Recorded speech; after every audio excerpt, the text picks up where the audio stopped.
ராமநாதபுரம் மாவட்டம் ராமேஸ்வரம், பாம்பம் உள்ளிட்ட கடலோர பகுதியில் பலத்த காற்றுடன் கனமழை பெய்து வருகிறது. கூடுதல் விவரங்களை செய்தியாளர் பிரபுராவ் வழங்க கேட்கலாம். பிரபுராவ், வணக்கம். விவரங்கள் என்ன, நீங்க பதிவு பண்ணல?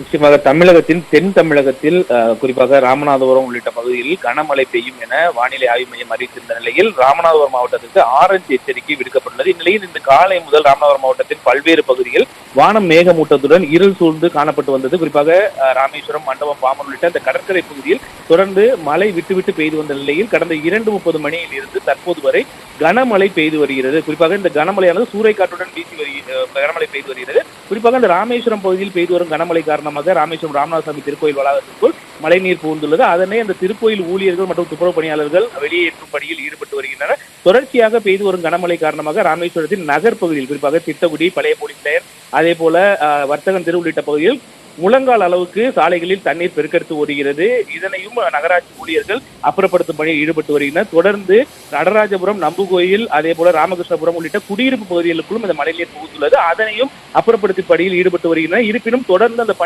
மழையானது அளவு அதிகரித்து வருவதால் மழைநீர் தேங்கி வருவதும் அவ்வப்போது அதிகரித்து வருகிறது. குறிப்பாக கடந்த ஒரு 2:30 மணி அளவில் பாம்பன், ராமேஸ்வரம் உள்ளிட்ட பகுதிகளில் 3 சென்டிமீட்டர் மழை பதிவாகியிருந்தது.